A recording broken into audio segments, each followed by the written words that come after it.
It is also worth noting that this CBG is actually saturable, which means beyond a point, they'll be 100% saturated and they cannot bind to cortisol anymore. So what is that cortisol limit where the CBG becomes completely saturated? Beyond 25 microns per deciliter of serum cortisol, the CBG will be completely saturated, which means they cannot bind with cortisol anymore. So beyond this point, 100% CBG saturation, so that there will be exponential rise in the serum cortisol in the form of both free as well as total serum cortisol and urinary free cortisol. So that is the basis of our assays in Cushing syndrome. Because in Cushing syndrome, there will be exorbitantly high levels of cortisol that will definitely saturate the CBG fully, and it will spill over, producing severe rise in the serum cortisol and urinary free cortisol. And we also have to know about the dexamethasone suppression test in the form of graphs. Let us move and see some graphical representation. So this blue line in the first image represents the normal diurnal rhythm of cortisol and ACTH, because ACTH and cortisol follow closely with each other. And this is what you see in a patient with Cushing syndrome, which means there will be persistently elevated cortisol and they will not show any diurnal variation. This is what we refer to as loss of diurnal rhythm or blunting of diurnal rhythm, and this is suggestive of Cushing syndrome if it's persistently elevated in the upper limit of normal. Remember, you can see that at 8 a.m. in the morning, normally the cortisol is at its peak. Clear? At 4 p.m. there is a dip and it reaches its lowest at around 11 p.m. to 12 a.m. So all these points are very important to know. So what time I'll be doing a cortisol test?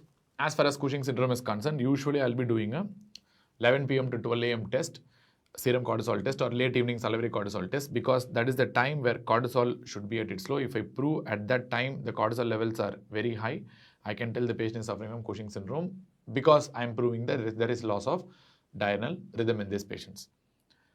That is also one reason why I should avoid taking 8 a.m. serum cortisol for endogenous Cushing syndrome diagnosis, because if the cortisol levels are high at 8 a.m., you don't know whether it's a normal peak or whether it's a Cushing syndrome causing high cortisol at that point. So that is why it's better to avoid that 8 a.m. serum cortisol unless and until you are going to diagnose a exogenous steroid abuse. Suppose in case if you are trying to diagnose a exogenous steroid use, that is the only time where you can do a 8 a.m. serum cortisol, where usually the cortisol levels will be suppressed in this scenario, where it will be less than 5 micrograms per deciliter. If you want to convert this 5 micrograms per deciliter to nanomoles per liter, it's 140 nanomoles per liter. This 5 corresponds to 140. So this value is very important to know. Fine. This is the dexamethasone suppression test graph, DST. I have given ODST, LDST as well as HDST. Remember, ODST and LDST are almost the same, even though there are subtle differences in the actual principles how you are going to do. But let us see what you're going to get in a dexamethasone suppression test in a normal patient. For a normal guy, there will be some amount of cortisol after giving any dose of dexamethasone. There will be significant suppression of ACTH and cortisol. When you give in a pseudo Cushing's, so there will be a suppression of cortisol in these patients as well. But when you give in a patient who is having an adrenal lesion or ectopic lesion, there won't be any suppression of cortisol, irrespective of whether it's a low dose or a high dose, which means whether you give a low dose dexamethasone suppression test or whether you give a high dose dexamethasone suppression test, doesn't matter. There won't be any reasonable or significant fall in the cortisol at all. But what you are seeing in pituitary lesions, so this line is a pituitary adenoma line. So for a pituitary lesion, in low dose dexamethasone suppression test and overnight dexamethasone suppression test, there is no much appreciable change. But with high dose dexamethasone suppression test, there is significant decline in the serum cortisol. See, the starting point is here. After high dose dexamethasone suppression test, there is significant suppression of cortisol. And this is what we are going to utilize when we are going to localize the pituitary lesion. This is a very important point to know as well. So let us see the actual workup. How we are going to work up this patient who is having a suspected Cushing syndrome. So first, it's prudent to screen these patients. So this is a 3-step strategy that we follow in Cushing syndrome: screen, localize, and treat. That's all. So how we are going to screen these patients? screening these patients, you can use any two of these tests. That's very important. Just one test usually is not conclusive. You have to use two of the tests. So what are the tests that are available in our armor? One is the 24-hour urinary free cortisol.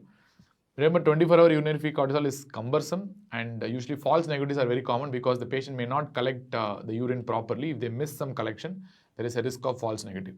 That is the reason why you need at least 3 collections to reduce the risk of false negatives. And at the same time, if the values are in the range of 1 to 4 times the upper limit of normal, usually they are inconclusive and intermediate, indeterminate. So you cannot tell whether the patient is suffering from Cushing syndrome or not. If it is elevated more than the 4 times the upper limit of normal, then it is diagnostic of Cushingoid state. Then it's probably a Cushing syndrome. Clear? Remember, what is the principle behind this 24-hour urinary cortisol? So it is going to estimate the daily cortisol production. Obviously, the daily total cortisol production in patients with Cushing syndrome will be definitely elevated. So it uses this principle only to find out the Cushing syndrome. And there are some other tests also. Like for example, you have a 1 milligram overnight dexamethasone suppression test. This is a relatively simple test, but one important pitfall is it is based on the serum cortisol levels, which means you will be giving 1 milligram of dexamethasone the previous night. The next day, morning, you will be checking the serum cortisol levels. If the serum cortisol levels drop below 140 nanomoles per liter, that is less than 5 micrograms per deciliter, usually this is suggestive of a normal patient. If the serum cortisol is suppressed to undetectable range, like less than 1.8 micrograms per deciliter, this value usually excludes Cushing states.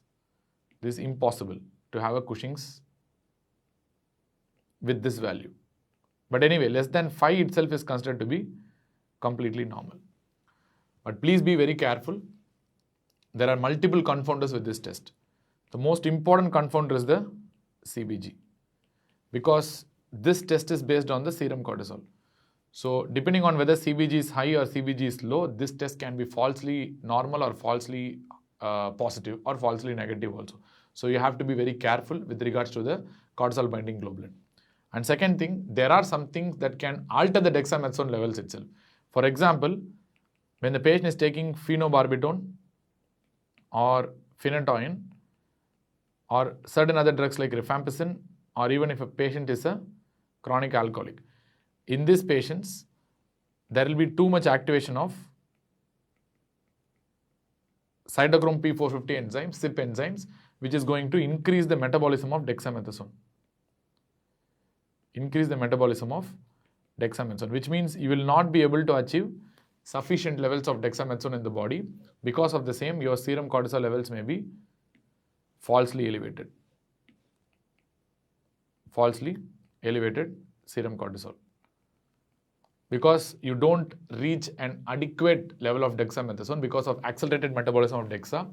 Because there is no much dexa in the blood, the suppression will be very poor. So normally itself, the cortisol may be high after giving dexa if the patient is on these drugs. So you have to be very careful. So that's why this test is subject to multiple confounders, and even there are some institutions which prefer doing a dexamethasone level separately to tell whether the dexamethasone level has reached a sufficient quantity for this test to be valid. So, but in India, we don't do all these things, just exclude these drugs and do a 1 milligram overnight dexamethasone suppression test. And another test which is upcoming is this late evening salivary cortisol, which can be done as OPD because salivary cortisol is more stable as well, and it can be just spit in a test tube and it can be given. Late evening salivary cortisol. Values above the upper limit of normal will suggest the possibility of Cushing syndrome, and you have to do at least 2 collections to reduce the risk of false negatives. And you know what this late evening salivary cortisol is going to test? It is going to test the blunting of diurnal rhythm. So that's what this late evening salivary cortisol is going to test. Clear? And this is an evolving test, a very good test in fact. And there is one optional testing is there. One optional testing, that is low dose dexamethasone suppression test. This is a traditional 48-hour low dose dexamethasone suppression test. Usually textbooks, some textbooks will give LDST is divided into 2. One is called a modern day LDST, that is overnight dexamethasone suppression test, where it's only 1 dose of dexamethasone given the previous day, and the next day you check the serum cortisol. So the traditional LDST involves this 48-hour period where you have to wait for 48 hours and give 8 doses of dexamethasone. So, I mean, that's what the modern books give, but more standard books give that LDST is completely separate. It only 48 hours dexamethasone suppression test. ODST is a separate test, which is a modern day test. It includes only 1 dose of dexamethasone. But anyways, whatever may be the fact, but the idea is the same. LDST sensitivity and specificity is almost the same as that of ODST, and the confounders and biasing agents are also the same because it also utilizes total serum cortisol only. But that is the reason why currently guidelines tell that it's better to prefer the ODST itself. But nevertheless, it's a very important traditional test. So let us understand how will you do a LDST, low dose dexamethasone suppression test. Usually you will be giving 0.5 milligram of dexamethasone orally every 6th hourly for 48 hours. That's why it's a traditional 48-hour test. So totally you will be giving 8 doses, 4 doses per day for 2 days. That is every 6th hourly you will give 8 doses. So what you can do is you can assess 2 things. One, you can assess the 24-hour urinary free cortisol on day 2. So after giving the first day of dexamethasone, second day you can collect the urine for 1 full day where it will be still giving dexamethasone on the second day also. If the 24-hour urinary free cortisol on day 2, collected on day 2 is less than 10 microgram per day, means it's completely normal and it rules out presence of Cushing syndrome. And similarly, you can do a serum cortisol as well. When you're doing a serum cortisol, when you'll do a serum cortisol, usually 6 hours after the last dose. 6 hours after the last dose of dexamethasone. Usually we'll do around 9 a.m. So, I mean, but 9 a.m. is the best thing. So you have to time the dexamethasone doses while starting itself in that manner. So when you're doing this serum cortisol, 6 hours after the last 8th dose of dexamethasone, if the serum cortisol levels are less than 1.8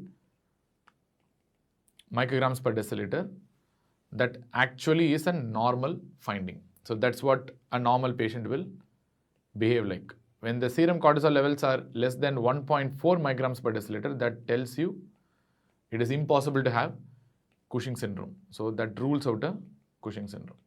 Clear? So this is the idea of a low dose dexamethasone suppression test. It's very similar to ODST, but ODST only 1 dose. In LDST you are going to use 8 doses for 48 hours. So guidelines tell you that it's better to use a ODST itself in the faster evolutionary era that we are living in.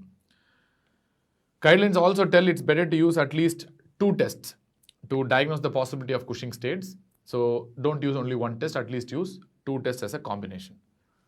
If the screening is negative, there is no need to do any other investigation. It clearly rules out Cushing syndrome, especially when you are in a low turnover setting, especially when the patient turnover is very low. So whenever you try to diagnose Cushing, it will be wrong only because it's very difficult to find a Cushing syndrome patient, except when you are living in a high turnover setting. So rules out Cushing syndrome. When 2 of these tests are coming positive, then there is a strong possibility of Cushing's, but there is also a possibility of pseudo Cushing's. Remember, we have already ruled out exogenous Cushing's. Remember, exogenous Cushing's we can rule out by doing an 8 a.m. serum cortisol. Most of the times, history itself will tell that the patient is taking some steroids for a long time. At the same time, if you are still confused, 8 a.m. serum cortisol is also confusing, you can do a complete urinary steroid profile. So you can usually use the gsmc assay, where you can extract all the different steroids in the urine and you can clearly tell that the patient might be having a exogenous steroid use. You can use it, that urinary steroid profile you can do if you are still suspicious. But anyways, in routine settings, it's very clear most of the time the patient will give a clear history of taking exogenous steroids. So now the confusion is only between endogenous Cushing's versus physiologic hypercortisolism, that is pseudo Cushing's. So now we have to see whether is there any clinical suspicion of pseudo Cushing states. Clinical suspicion of pseudo Cushing state is there or not? If yes or no. If no, then you can proceed to localizing tests. If yes, then there are multiple options. The best option as far as Indian economy is concerned is to wait for some time. Is to wait till the illness is resolved and retest again. There are few conditions which I told you which can clinically mimic a Cushing syndrome, and they can have a physiological hypercortisolism also, like severe insulin resistance, chronic depression, chronic alcoholism. The depression and alcohol are very, very important for exams. Wait till illness is resolved and retest these patients. This is the best thing that you can do.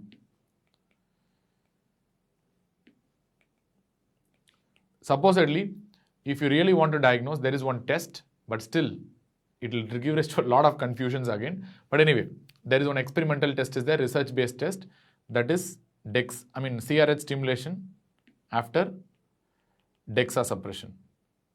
It might be quite confusing, but this is what we do. We are going to do CRH stimulation after DEXA suppression.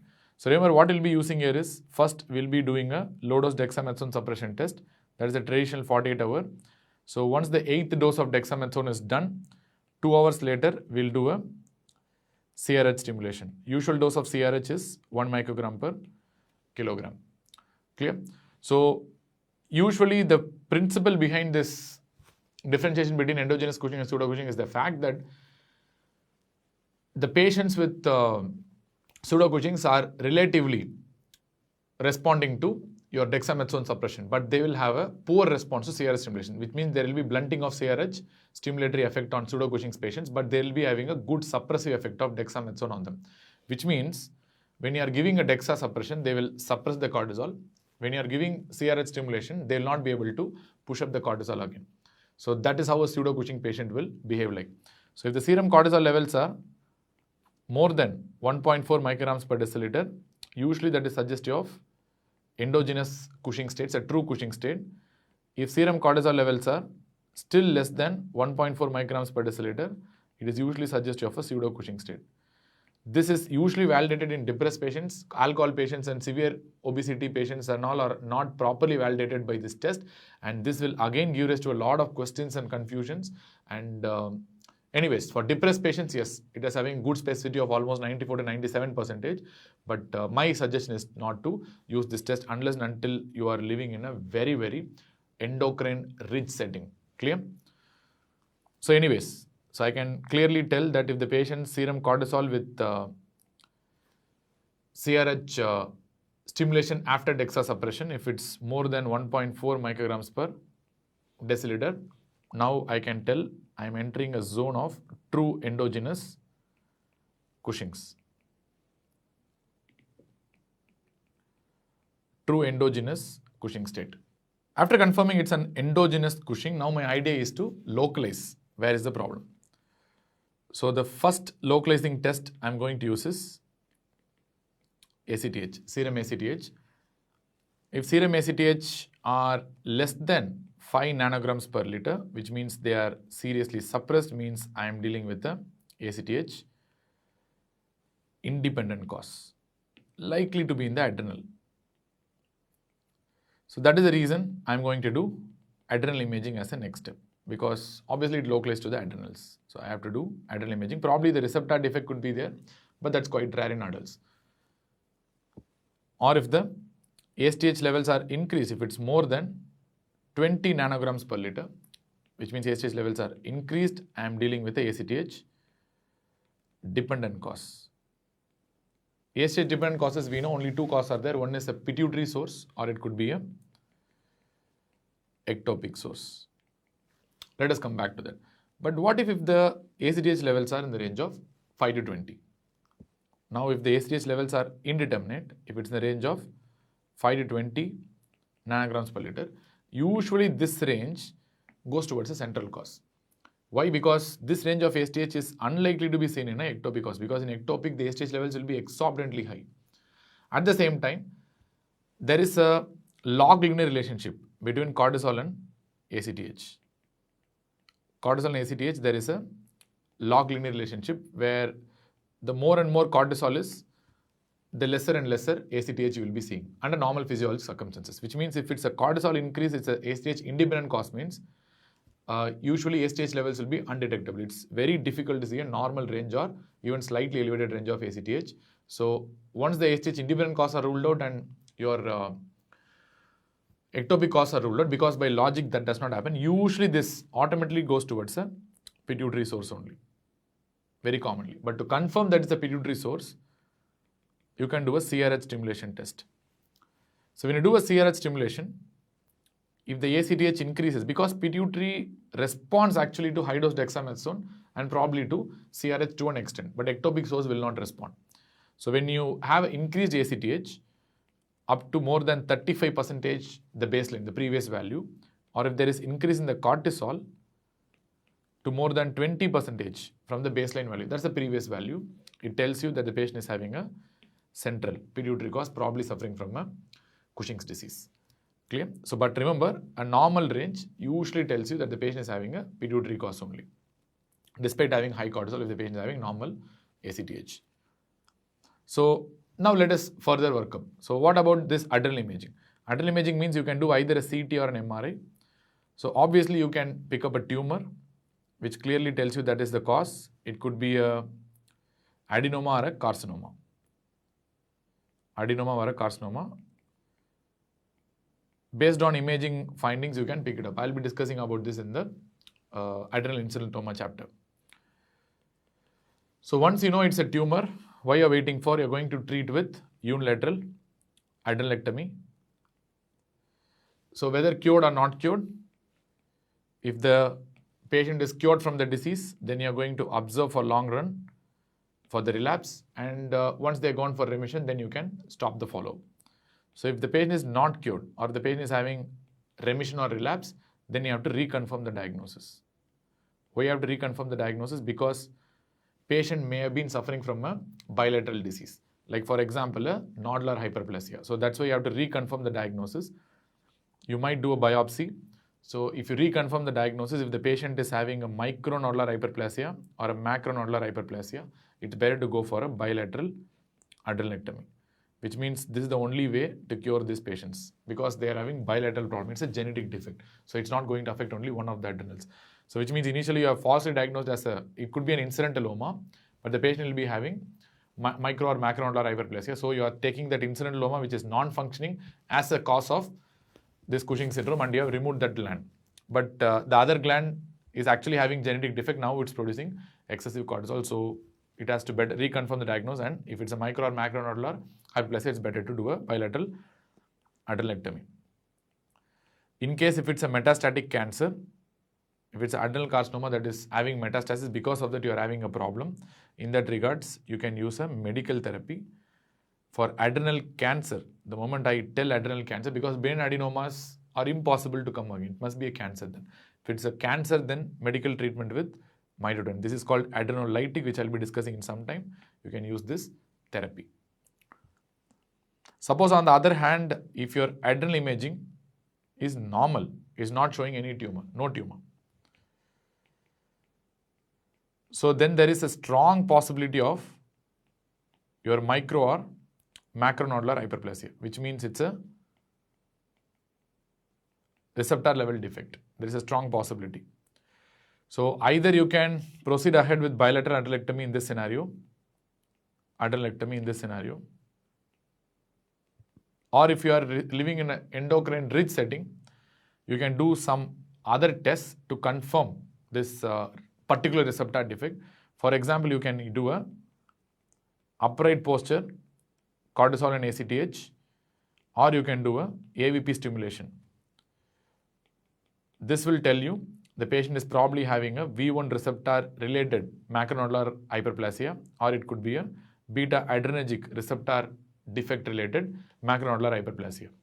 Or you can do a GnRH stimulation test where the cortisol levels will rise with GnRH because they are going to stimulate the LHCG receptor. So in this setting, I can tell it's a LHCG receptor defect. Or very rarely it could be a serotonin receptor defect, 5-HT4 receptor defect. You can test by GnRH stimulation. Or you can do a mixed meal test. After mixed meal, if your cortisol levels rise, then you can diagnose probably it's a gastric inhibitory peptide receptor defect, GIP receptor defect. So these are some of the tests that you can perform for suspected receptor defects, but it's better in micro or macronodular hyperplasia. If it's suspected, it's better to go for a bilateral adrenalectomy because Cushing syndrome reduces the quality of life. At the same time, there is 4 to 5 times increased mortality compared to the general population. They live less compared to general population. So it's better to go for bilateral adrenalectomy and give a steroid replacement. But now there is a huge chunk in this region where your ACTH dependent causes have not been explored. Now ACTH dependent causes, it could be either pituitary or ectopic. As I told you already, it's always the endocrine diagnosis first. So to differentiate them, it's better to use testing. Either you can use HDST, high dose dexamethasone suppression test, or you can use one more test called CRH stimulation test, or you can use both. Not like dexamethasone suppression followed by CRH stimulation. You can use these two tests separately here, dexamethasone suppression or CRH stimulation. Remember, if there is an adequate dexamethasone suppression, along with if you have a CRH stimulation, which means the ACTH and cortisol levels drop with dexamethasone, and ACTH and cortisol levels rise to a sufficient value after CRH stimulation, it's very likely to be a pituitary source. The cutoff is for dexamethasone suppression usually 50% of ACTH. If at least 50% of ACTH is suppressed compared to the previous value, after high dose dexamethasone, it's usually localizing to the pituitary cause, which we have been discussing since the beginning. Or if you do not have any dexamethasone suppression, or if you do not have any CRH stimulation also, which means a cancer cell has nothing to do with this dexamethasone or CRH. So they won't respond. It's a cancer cell. It's a mutated cell. So they don't have these receptors for this in the first place. So it usually localizes to ectopic paraneoplastic syndrome. Obviously, if I know it's an ectopic source, it's a hormonal diagnosis. So I'll be doing a CT and probably an MRI of abdomen and or thorax, or even a brain. So if it's a pituitary source, obviously I'll be doing a MRI pituitary to confirm the lesion. If my MRI pituitary is showing a tumor, especially if it is more than 6 millimeter, so then obviously now my diagnosis confirmed, it must be a functioning corticotroph adenoma only. So my diagnosis of pituitary source of this ACTH dependent Cushing syndrome is confirmed. So if my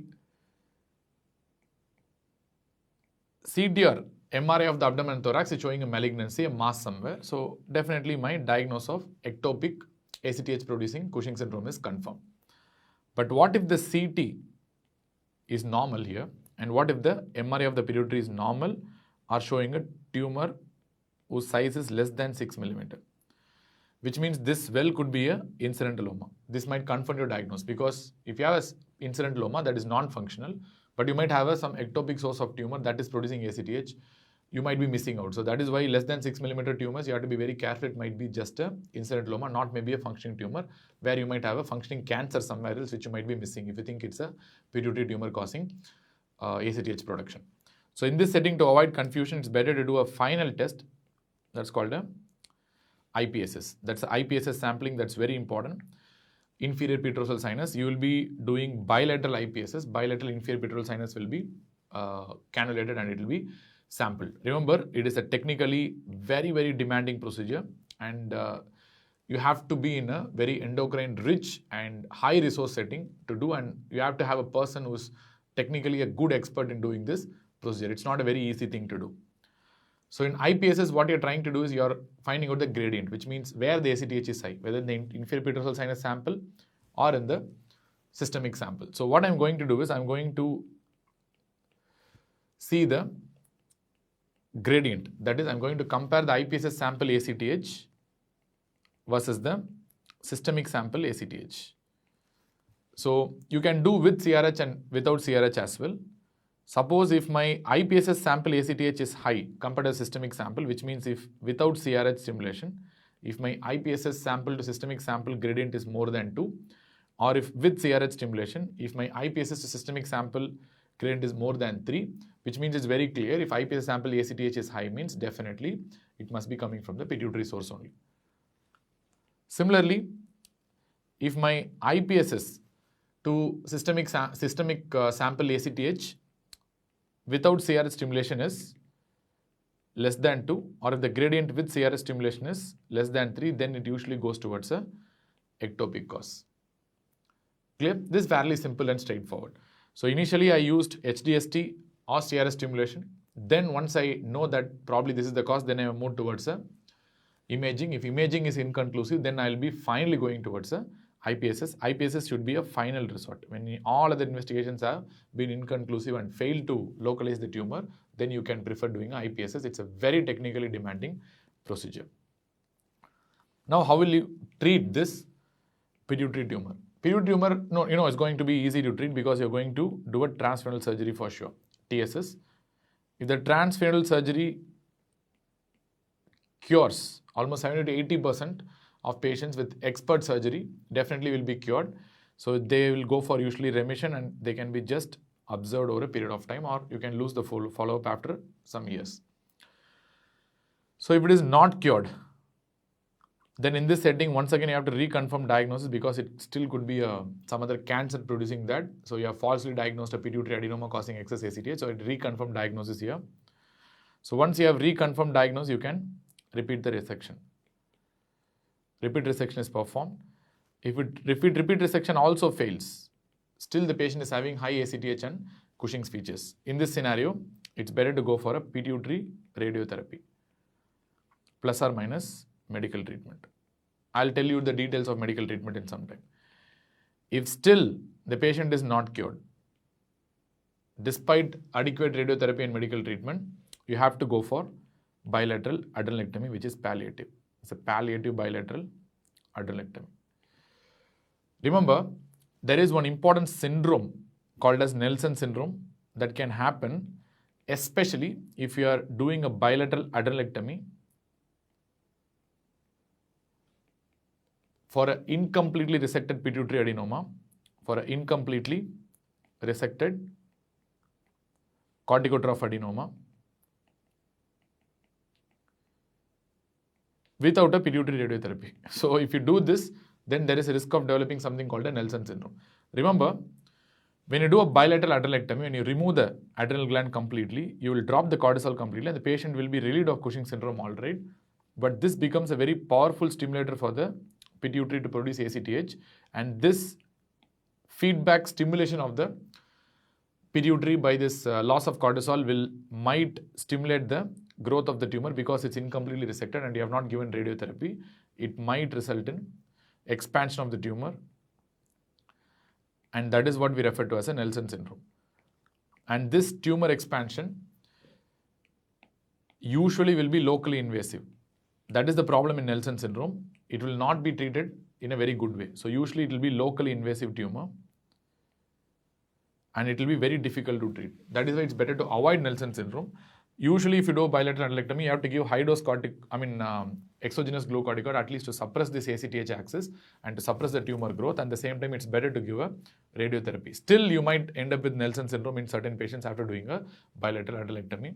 So usual incidence of Nelson syndrome is approximately 25 to 50%. In adults, it's approximately 25%, and children, it's approximately 50%, which means the incidence of Nelson syndrome is more common in children compared to that of adults. Treatment, you have to give only radiotherapy in the form of proton therapy. That is the suggested treatment for Nelson syndrome. It's very difficult to resect this tumor. That's the importance of understanding this Nelson syndrome. Suppose if it's an ectopic source causing this excessive ACTH and Cushing syndrome, then in this condition, obviously, you have to treat the primary by either surgery or probably with radiotherapy. Plus or minus, you can give medical treatment. Plus or minus, you can use palliative bilateral adrenalectomy if still there is no option. So the best thing is to treat the primary, because when the primary is resected, obviously, everything will be cured if it's resectable. Or if it's not resectable, you can do a chemoradiation for the primary tumor, primary cancer, because it's a paraneoplastic syndrome.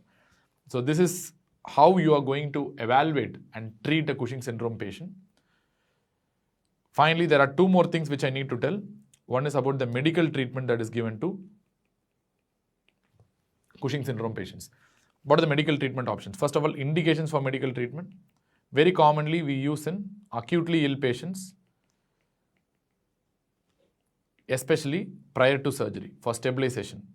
Acutely ill patients for stabilization purposes prior to surgery, you can use medical treatment. Second, in a failed surgery. For example, a failed pituitary adenoma surgery or a failed adrenal cancer surgery. So in those settings, you can use. Or in a patient who is having a metastasis or an unresectable cancer, obviously. In these conditions, you can use a palliative medical treatment. Or obviously if a patient is not a candidate for surgery, poor surgical fitness. In this condition also you can use medical treatment. But the usual place where you use the medical treatment is acutely ill patient, especially to stabilize them before taking for surgery, we use medical therapy. What are the options available? First option available is this somatostatin receptor antagonist, or otherwise referred to agonists, or otherwise referred to as somatostatin receptor ligands. Clear? Because they are going to activate the somatostatin receptor so that they will reduce any hormone output. In this case, ACTH or cortisol, for that matters. So what are the drugs you can use? Either you can use a pasireotide, or you can use even a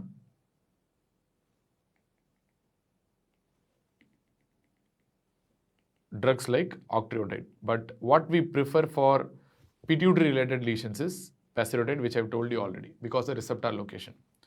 Or you can use some dopamine receptor agonists like cabergoline also, which are also to an extent it's effective in certain cases, not for all cases. And you can use some steroidogenase inhibitors like ketoconazole. Ketoconazole inhibits steroidogenesis at two steps. One is it inhibits the CYP11A1, that is the side chain cleaving enzyme, otherwise called as desmolase, first step in steroidogenesis. And it can inhibit 11B1 also, that is 11 beta hydroxylase, which is very, very important for conversion of 11 deoxycortisol to cortisol. It is going to inhibit at two steps. Usual dose of ketoconazole we give at 400 to 1200 milligrams per day. You have to watch for altered liver enzymes. Elevated ALT is very, very common. And ketoconazole is very commonly preferred in children with Cushing syndrome when you are preferring a medical treatment. Or you can use drugs like metapyrone,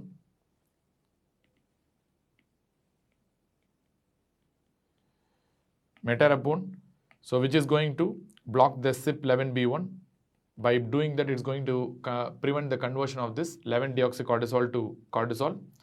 And the dose of this drug is 250 milligram 3 times a day. You can increase the dose up to 4,500 milligram per day. This is the usual dose. And the third drug that you can use is etomidate. Etomidate is an IV drug. It's an anesthetic drug. We know that. It's a very powerful steroidogenase inhibitor. And it has to be used only in ICU setting for very, very sick patients. The dose usually is 0.04 to 0.05 milligram per kilogram per hour as an infusion. Remember, using this drug needs intubation because it's a general anesthetic, so you have to be using only in ICU setting. What is the mechanism of action? It's going to inhibit CYP11A1, which is a side chain cleaving enzyme, or otherwise called as desmolase, as well as it inhibits the CYP11B1, that is your 11 beta hydroxylase enzyme, which is important for the production of cortisol. So it's going to inhibit both these enzymes. Then third, what you can use is the glucocorticoid receptor blocker.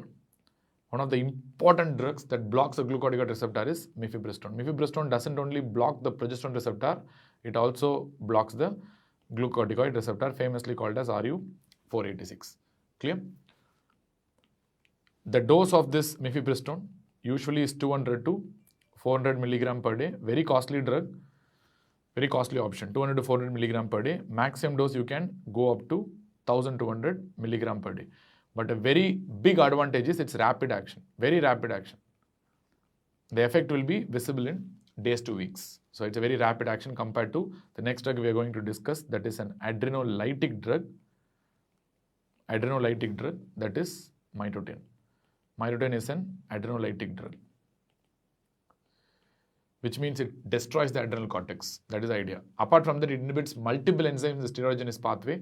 It can inhibit your CYP11A1, that is the side chain cleaving enzyme. It can inhibit CYP11B1. It can inhibit CYP11B2 also. It can inhibit 3-beta-HSD. Plus, at the same time, it has cytotoxic effect. That's why it's called adrenolytic. It can destroy the adrenal cortex. Cytotoxic effect. Remember, majority of the drugs, a majority of the enzymes that are inhibited are mitochondrial enzymes. 11A1 is a mitochondrial enzyme, 11B1 is a mitochondrial enzyme, 11B2 is a mitochondrial enzyme as well. 3-beta-HSD is not. These three are mitochondrial enzymes in the steroidogenase pathway. So which means this mitotane can cause mitochondrial destruction. That is the reason why it's called mitotane. It's a mitochondrial destroying agent. So it's going to produce mitochondrial destruction. Side effects are huge. It's going to have a GI side effect. It can produce bone marrow suppression and leukopenia. It can produce ataxia. It can produce rash. It can produce arthralgias. Many side effects are there. Arthralgias. Usual dose that we are going to give is 0.5 to 3 gram 3 times a day. The only disadvantage of this drug is it's going to take months for its action, which means it's very slow in its action. You have to wait. You should not be very hasty to expect the action within a days or weeks. You have to wait for months. It might take up to 3 to 4 months. Typically, this mitotane is a drug that is preferred in adrenal cancer, adrenal carcinoma. In adrenal carcinoma, it's better to use this mitotane. One important point I forgot to tell is about this glucocorticoid receptor blocker mifepristone. Because it blocks the glucocorticoid receptor, you might actually result in paradoxical increase in ACTH and cortisol, which means ACTH and cortisol cannot be used as a marker for using treatment with mifepristone. Because, as I already told you, it's like cortisol resistance only. So you have ACTH, adrenal gland, which is going to produce cortisol, which is going to produce the peripheral effects by acting on the glucocorticoid receptor.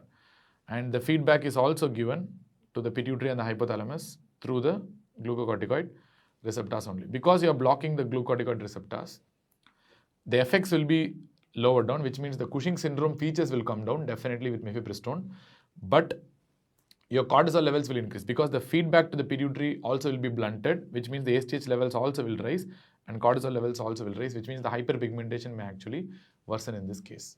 That's all about the treatment of Cushing syndrome. We have discussed in detail about the medical therapy also. Now let us go to the final summary of what all we have studied till now. Very important points.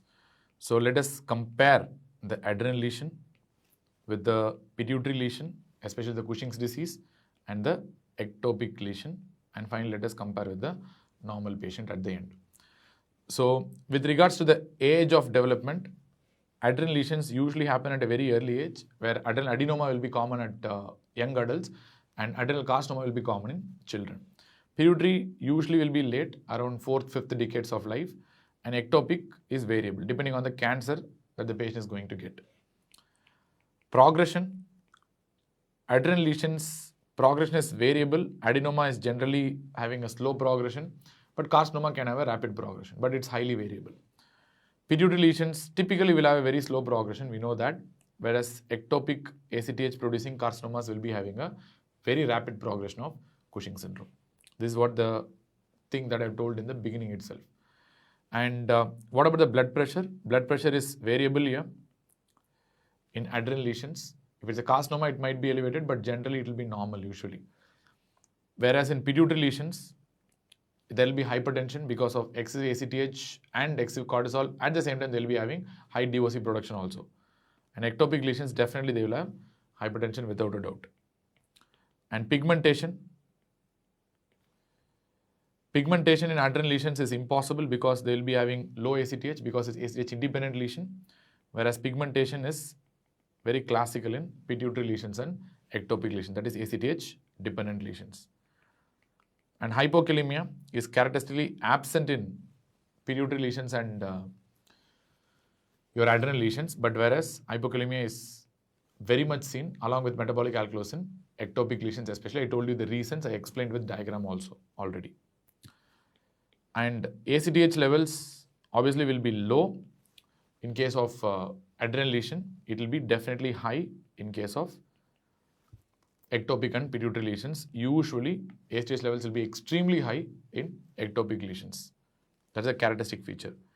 And when you give a low dose dexamethasone suppression test, there will be no suppression of cortisol in any of these conditions. That's why it's a diagnostic test. Or alternatively, if you do ODST also, the same picture will be seen. Overnight dexamethasone suppression test. When you use a high dose dexamethasone suppression test, obviously there will be no response to dexamethasone suppression with regards to your adrenal lesion and ectopic lesion, but definitely there will be a suppression in patients who are suffering from pituitary lesions. This is what we have seen already, and that's what separates the pituitary lesions from other Cushing's and endogenous Cushing's cases. you have a CRH stimulation as well. Once again, there will be no significant change in the cortisol, which means cortisol cannot be increased as well with CRH stimulation in both adrenal lesions as well as ectopic lesions, but there will be a significant improvement in the cortisol and ACTH after CRH stimulation with regards to the pituitary lesion, which actually takes the pituitary lesion apart. So this is how we diagnose a pituitary lesion in the algorithm also. And finally, the treatment options. Obviously, for adrenal lesions, you're going to do adrenalectomy, whether it could be unilateral or bilateral adrenalectomy, depending on the type of the lesion. If it's a receptor defect, it's better to go for bilateral. If it's a tumor, it's better to go for unilateral adrenalectomy. Pituitary, simply we treat with transfemoral surgery, but be wary of Nelson syndrome, which can happen in an incomplete resected tumor, and if you do a palliative bilateral adrenalectomy before doing a proper radiotherapy. And for ectopic tumors, usually treatment of primary lesion, and you have to most of the times couple with a lot of medical therapy, because many times they won't respond properly to your chemoradiation or surgery, because many times these ACTH producing tumors will be unresectable at the time of diagnosis. How a normal patient is going to behave, like we don't want all these things, and ACTH will be normal, and they will have a significant suppression to dexamethasone, whether low dose or high dose. They will suppress their cortisol significantly, and they will respond to CRH stimulation as well, and they won't need any treatment. Obviously, these are normal patients. These are the important summary points that you have to know. I think we have completed in detail about the Cushing syndrome with regards to etiology, pathogenesis, clinical features, workup, and the management. Very important topic for exams. And the medical therapy for Cushing's is really important, where you have 4 groups of drugs. One is the somatostatin receptor agonists or somatostatin receptor ligands, where you have pasireotide as an important drug.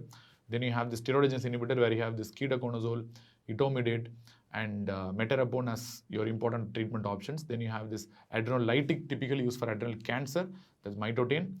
And you have this glucocorticoid receptor blocker in the form of mifepristone as well. So all these therapies are very important for exams, and hope this session was useful to you, and let us move on to the next section on adrenal insufficiency.